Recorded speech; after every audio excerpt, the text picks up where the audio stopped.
Oh, hello, YouTube. Today on the Naughty Librarian, we are continuing my horror saga, and I'm talking body horror this time. Body horror is a bit broad of a definition, so I have broke it down into 3 categories.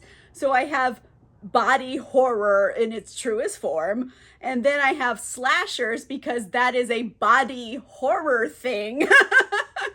And then, you know what? I threw ghosts into this list because their whole problem is they don't have a body at all. So bodies, bodies, bodies. That is like the theme in this one. So I've got so many books to go over today. So let's get into it. I am just going to dive right in. Let's start with ghosts. Why not? It's my largest section here. So first off, I'm just going to recommend pretty much everything by Simone St. James. I have like a lot of her books. These are just 4 of them. They're all ghosts, and they're not like metaphorical ghosts, like the ghosts of our past. Like, no, there's actual ghosts doing ghost stuff in this. I'm gonna go through the lesser ones real quick, and then we'll get into the meaty ones in a second. So first, Murder Road, ghost that kills people on a deserted highway. That's the vibe. The Book of Cold Cases. Evil ghost that torments people in a house and you have to stop it. Now, if you want a whole lot of ghosts, you want bang for your buck, you don't just want one ghost, you should read The Sundown Motel because it will fulfill the quota for you. Basically, there's a motel and it is haunted as shit. All of the rooms have their own special ghost for it, and they are gruesome for a lot of it. Some ghosts are more friendly than others. But essentially, a serial killer has been using this motel for a long time to commit his crimes and has never been caught. Hence, there's a whole lot of ghosts up in this bitch. And I don't want to get into any more of the plot because it's gonna spoil things. My personal fave, and honestly, one of my all-time favorite books is The Broken Girls. Again, I don't want to get into too much of the plot here, but they have to solve a murder and there is a ghost. And it's about these girls who got sent away to this boarding school for basically unwanted children. Like maybe one of the parents remarried and that parent didn't want to deal with the kid. So off you go. It's kind of a very misfit school, and these 4 girls find each other. They're trying to solve this big mystery of their past and also coming back together after all of these years, but it's really, really good. It's really richly told. All of these characters are so distinct, each of the girls. So it's amazing. It's one of my all-time favorites. I recommend this book all the time, so I have to put it in this video, recommend it officially in this one too. I really, really love The 10th Girl by Sarah Faring. Now, this book is controversial because people either fucking love it or they fucking hate it. And the divisive thing in here is that there's a big twist. And you either are gonna roll with it or you're gonna hate it. So this takes place in the past, in like the very tip of Argentina. So it's very remote. And it's this finishing school for girls. And oh boy, is this school super haunted. And like I said, there's a big twist in it. And you're either gonna like it or you're gonna hate it. Personally, I love it. I think this is so atmospheric and creepy, and just this sense of like something's over your shoulder the whole time. She just like incorporates that into the story in a way where you're like, oh my gosh, is someone behind me right now? I'm scared someone's behind me right now. I know I'm just reading a book, but like, is someone behind me? So it's definitely, it'll get into your head. But again, it's either a yes or a no type of book. Melissa Albert is another one of those acquired taste authors, kind of like Sarah Faring. This one is, I would say it's preliminarily like a witch kind of horror story, but it also involves ghosts, so I'm gonna stick it in the ghost category. And it's kind of from the perspective of a mother and a daughter, and also the mother when she was the daughter's age and getting into witchcraft, and some shit went down, and it is back to haunt her and her teenage daughter now. And besides, you know, the haunting aspect of this, the witchcraft aspects of this, it's also about, you know, a complex relationship between a mother and a daughter. And you don't usually get that in a book for a YA audience. Like, this is a YA book. I feel like it reads older. So as an adult, I just went into it knowing that the protagonists of the story were teenagers, but it reads adult to me personally. I really love Melissa Albert's writing. I think it's really chef's kiss. It's really good. Let's go like hardcore ghost, okay? We're going Daphne by Josh Malerman. This is just a straight up ghost story. There is like an urban legend about this girl named Daphne, and it's kind of like a Bloody Mary type of situation. They call Daphne and she comes and she starts killing people. Like, I don't know what they were expecting here. Like, they knew the rules of the game, and if you just want good gruesome like kills, lots of psychological trauma, again, this is classic horror tropes because the teenage kids are like the victims in it. It's a lot of stuff going on, but like if you just love a good old-fashioned ghost horror film with like gore and stuff, like this will do it for you in a book form. I want to put a YA recommendation on this one as well. So I have The Girls Are Never Gone by Sarah Glenn Marsh. And this one is actually a pretty good ghost story. I was surprised. It is YA. I think it could be read for a younger audience as well. So it's not as like intense on like the gore and scares as like an adult book would be. So maybe if you need like a ghost light, this would be for you. There is a mystery around a missing girl. What happened to her? Is her ghost here? Like, spoiler alert. Yeah, it's there. There's a ghost. And you know, they have to fight evil. It's also has queer representation, it has disability representation in it, and it's just like a fun light read, especially if you don't want something too scary. This one, it dials it down a notch, but it still packs in the scares. Another YA entry that reads older, I suspect, than it's supposed to is The Diviners by Libba Bray. This is kind of like 1920s jazz age story, and they have all of these different characters, and they're kind of like get pulled together into these cases for like the Scooby Gang, and they have to solve crimes and mysteries.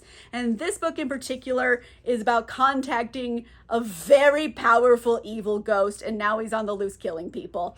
And just be aware, while this book I think is YA, it reads adult. There is gore in here that frankly can only be described as demented. Even the prologue, it gets right into the scares. It'll catch you right away, and then it's jazz age. The characters are super complex and like flawed.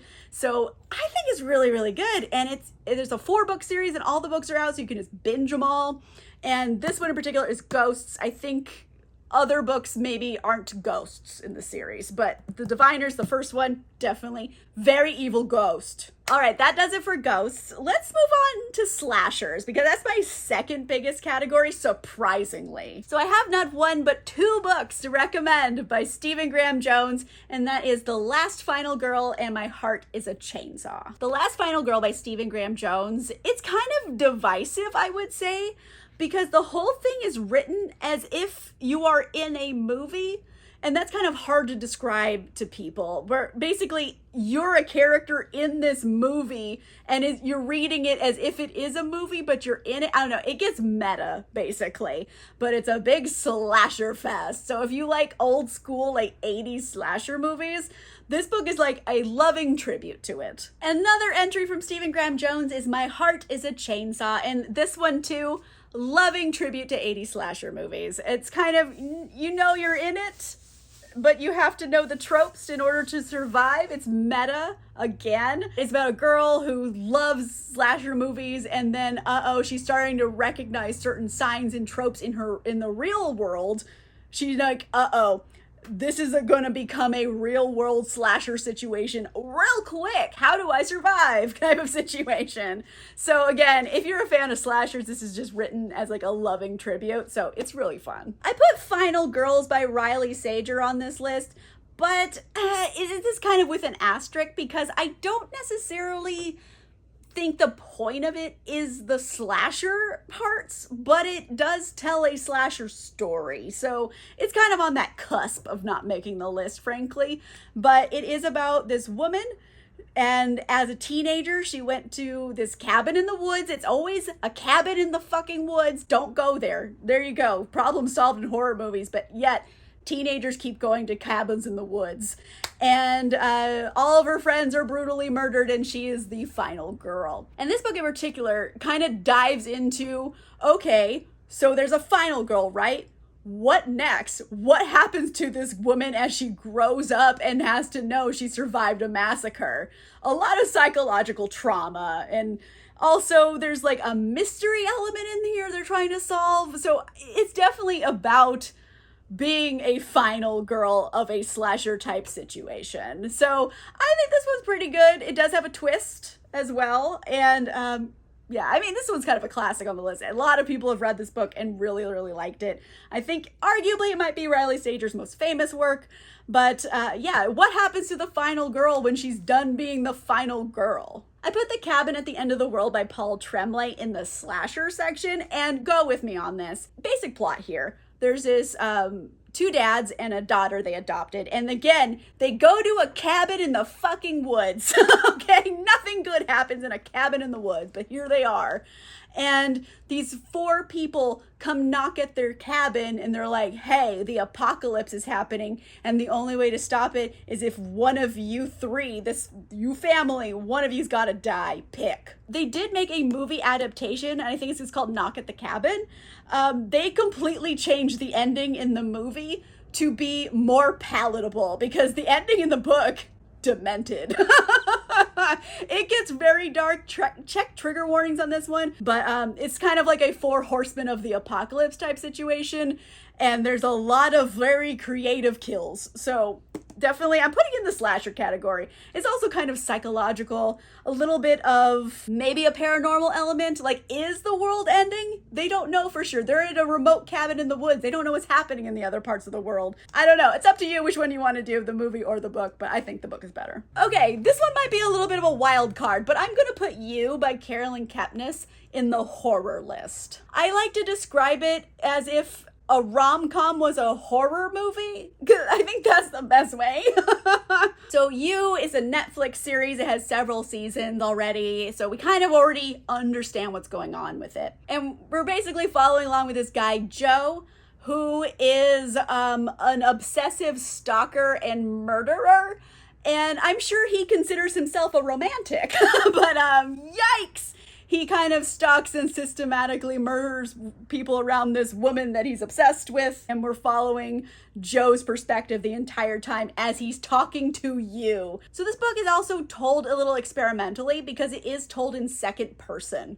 So it definitely does like a whole number on your reading experience knowing that a serial killer is talking to you. I recommend it. It's a rom-com as a horror movie, essentially. Okay, last category is true body horror. Weird shit going on with the body. First up, I have Wilder Girls by Rory Power. So this takes place at like an all-girls remote boarding school, and like the apocalypse is happening and it's causing these girls to like mutate into all different kinds of things. And so it's pretty gruesome, the mutations that they have. And it's been several years since I've read it, so I'm not going to go into the plot because frankly, I don't remember all of it. But I know it's like apocalyptic, remote boarding school full of girls and like body horror because they're growing new parts. Their parts that they already have are falling off. I don't know. There's a lot of stuff. It is technically a YA book. I think it reads older. This might be controversial, but I'm going to put Illuminae by Amy Kaufman and Jay Kristoff on the body horror list. Like technically this is a sci-fi book that has horror elements, but the horror elements are such a big part of the story that I'm just going to go ahead and count it here. So this is kind of like evil corporation bombs a colony and tries to take it over, and these people have to escape, and they get off planet on these 3 ships. And the problem is these ships are scientific vessels, and they were doing weird experiments with like contagions, and now you have a whole bunch of people in a very small area where contagions just spread pretty quick. And in particular, they have this thing called the Phobos virus, and it basically drives you entirely insane until you go around killing others and yourself. Whew, it's a lot of really scary things. And also, if you're gonna read this, do it with the audiobook. I mean it, because the audiobook has a full cast and sound effects, so it's like really enriches the experience. Because this book is told like as a dossier kind of, so there's a lot of different like mediums. Sometimes they're emails or like memos and stuff. It's a whole lot of things going on. It's a trilogy. They're all out already, but Phobos, nothing to fuck with. It is a very scary virus, and it's in this book. I'm counting it as body horror. And last up, and arguably one of the best examples of body horror in the modern age, is Mexican Gothic by Silvia Moreno Garcia. I'm gonna try very hard not to spoil things, but basically this is like 1950s in Mexico, and we're following Noemi. She is kind of, she feels like a Hitchcock heroine, where she's a little ditzy and she's kind of hard to root for at times, but like she's just glamorous and wonderful and interesting, so you just still root for her anyway, even though she's not always the best person. But Noemi, she gets this really frantic letter from her newlywed cousin saying, hey, you need to come rescue me, shit's getting real. And she gets to this house, and it's very kind of like Fall of the House of Usher here. Isolated family in this house.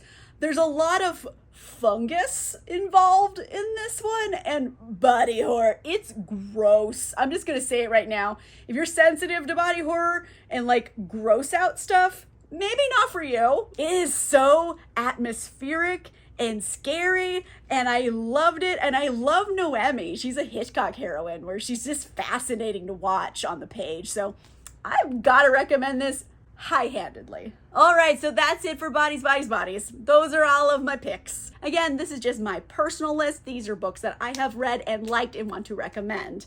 So if your favorite book isn't on here, why don't you go ahead and leave it in the comments down below. If you like this video, make sure you give it a like. If you want to see more videos, make sure you subscribe. And if you want cool exclusive content, including early access to videos and a book club, you can consider becoming a channel member or a patron. Links for that are in the description down below. And on that note, I'll see you guys soon. Happy Halloween!